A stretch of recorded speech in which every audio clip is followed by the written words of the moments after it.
ஆகாஷ் அடித்து கையங்காலை உடைச்ச கோபியையும் செலினையும் போலீஸ் பிடிச்சிட்டு போய் முட்டிக்கு முட்டி தட்டி ஜெயிலில் போட்டால் நல்லாயிருக்கும்னு நீங்கள் நினச்சிங்கன்னா இந்த சேனலுக்கு லைக் பண்ணுங்கள்.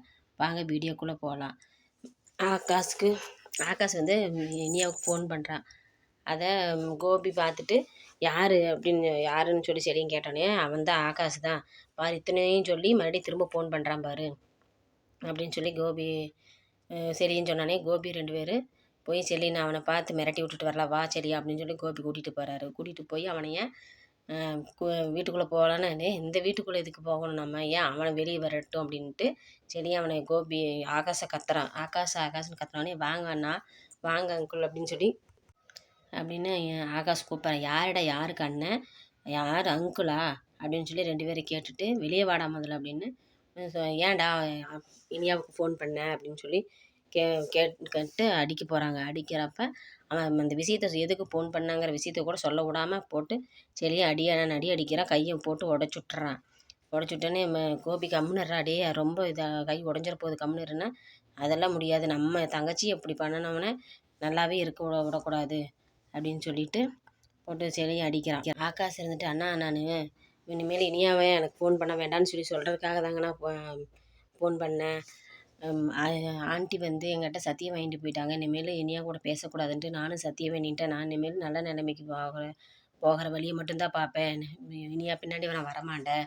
நான் செஞ்சது தப்பு தான். நான் வந்து சின்சியராக லவ் பண்ணேன். ஆனால் என்றைக்கு ஆண்டி வந்து என்கிட்ட சொன்னாங்களோ அதுலேருந்து நான் இனியாவை மறந்துட்டேன் அப்படின்னு சொல்கிறான். இருந்தாலும் விடாமல் போட்டு அடித்து மண்டையெல்லாம் உடச்சுட்றாங்க. பக்கத்து வீட்டுக்காரங்க வந்து பார்த்து மண்டையை உடஞ்சதை பார்த்துட்டு அவங்க வந்து குறுக்காட்டி விட்றாங்க. குறுக்காட்டி போலீஸுக்கு ஃபோன் பண்ணுன்னு சொன்னோன்னே 2 பேரும் பயந்து ஓடிடுறாங்க. ஓடினோடனே ஆகாஷை ஹாஸ்பிட்டலில் கொண்டு போய் அட்மிட் பண்ணிட்டாங்க.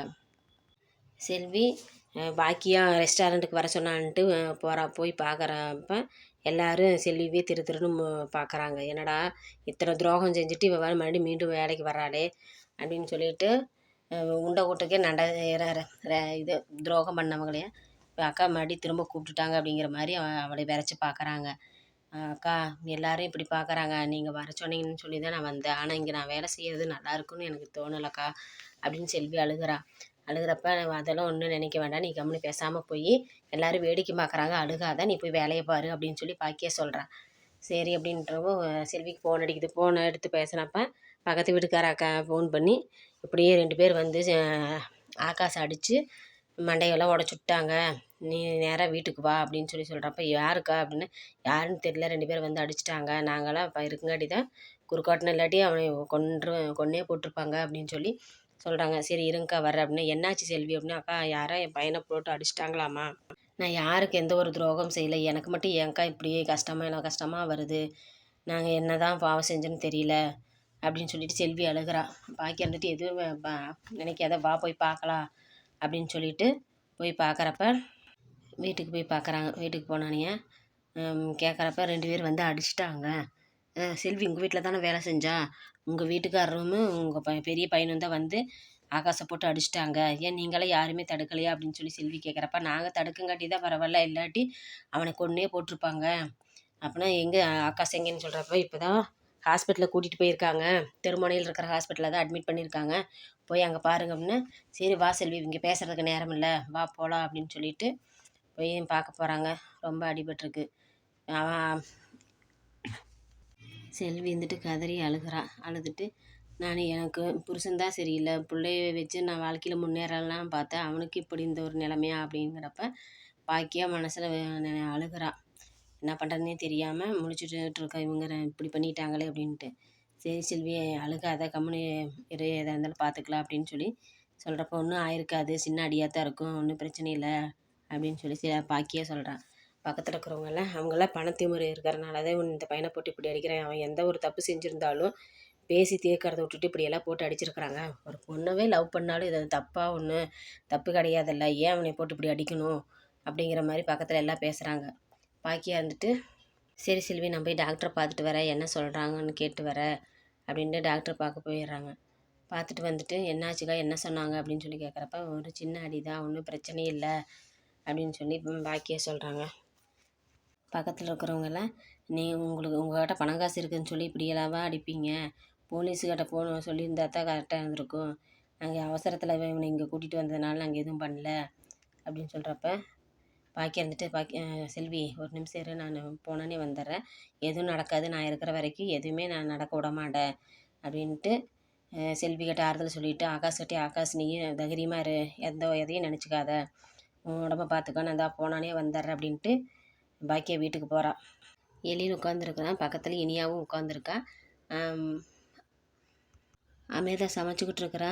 எழில் இருந்துட்டு இனியா இந்த ஸ்கிரிப்டை படித்து பார்த்துட்டு உனக்கு என்ன தோணுதோ அதை எனக்கு சொல்லு, கதையாக சொல்லு அப்படின்னு சொல்லிட்டு கொடுக்குறான். அண்ணா எனக்கு இப்போதைக்கு படிக்கிற மூடு இல்லைண்ணா அப்படின்னு சொல்கிறப்ப நாளைக்கு படித்து சொல்கிறேனே அப்படிங்கிறப்ப அமிர்தா இருந்துட்டு இல்லை, இந்த ஸ்கிரிப்ட் நானும் படித்தா நல்லா தான் இருக்குது, உனக்கு ஏற்ற கதையாக தான் இருக்குது, நீ படித்து பார்த்து சொல்லு இனியா அப்படின்னு சொல்லி கேட்குறப்ப இல்லை எனக்கு இப்போ மூடு இல்லை, எனக்கு மனசு சரியில்லை, நான் அப்புறம் படித்து காட்டுறேன் அப்படின்ட்டு அதை வச்சுட்டு இனியா கிளம்புறான். வெளியில் இருந்துட்டு போகட்டோடு விட்டுரு அப்படின்னு சொல்லி அமிர்தா கிட்ட ஜாடை பண்ணுறான். சரின்ட்டு போகிறப்ப வெளியில் போகலாம் அப்படின்னு சொல்லி போகிறப்ப கோபி இருந்துட்டு எங்கே போகிறேன்னு, கார்டனில் கொஞ்சம் நேரம் உட்காந்துருந்துட்டு வரேன்ப்பா அப்படிங்கிறப்ப இல்லை அங்கெல்லாம் போக வேண்டாம், நீ மேலே போ, ரூமில் போய் உட்காரு அப்படிங்கிறப்ப எழில் இருந்துட்டு ஏன் இங்கே கூட உட்காந்துருக்கிறதுக்கு என்ன அவளுக்கு, இப்படி இவளை டார்ச்சர் பண்ணுறீங்க அப்படின்னு சொல்லி கேட்குறப்ப உனக்கு ஒன்றும் தெரியாது, நீ வேலையை பாருடா அப்படின்னு சொல்லி கோபி வந்து எலியெல்லாம் திட்டுறாரு. எழில் இருந்துட்டு இனியா நீ மேலே போ அப்படின்னு சொல்கிறப்ப பாக்கியா வேகமாக வர்றதை பார்த்துட்டு எல்லாம் ஸ்டாப் ஆகி நிற்கிறாங்க. வந்துட்டு கோபமாக வர்றதை பார்த்துட்டு அத்தை ஈஸ்வரி எழுந்திரிச்சு என்ன அப்படின்னு சொல்லி கேட்குறப்ப செலியான்னு கூப்பிட்றான். என்னன்னு சொல்லு, எதுக்கு இப்படி வந்து கத்தி கூப்பாடு போடுற, எல்லாம் இருக்கிறமெல்லாம் வருவானில்ல, எதுக்கு இவ்வளோ இது சவுண்ட் அப்படின்னு சொல்லி கேட்குறப்ப எதுவுமே பேச மாட்டேங்கிறான், எல்லாத்தையும் ஒரு முறைக்கிறான். ஈஸ்வரி வந்துட்டு எதுக்கு இப்படி எல்லாத்தையும் ஒரு முறைச்சிட்ருக்குற, என்னாச்சுன்னு சொல்லு அப்படிங்கிறப்ப எதுவுமே பேசாமல் இருக்கிறப்ப செலினும் அமிர்தா ஜெனியும் மேலேருந்து வர்றாங்க. வந்தானே ஏண்டா உனக்கு என்னடா திமிரு, என்ன நீ ரவுடியா, ரவுடிசம் பண்ணிகிட்ருக்கிறியா, என்னடா நடந்துச்சு, நீ எங்கடா போன அப்படின்னு சொல்லி விரட்டி கேட்குறப்ப எதுவுமே பேசாமல் நின்றுட்டுருக்குறான். ஜெனி இருந்துட்டு என்னடா ஆச்சு, என்னதான் எங்கே தான் போன சொல்லுன்னு சொல்கிறப்ப பாக்கி இருந்துட்டு கேளு அவன் எங்கே போனான்னு கேளு நீயே அப்படிங்கிறப்ப எதுவுமே சொல்ல மாட்டேங்கிறான்.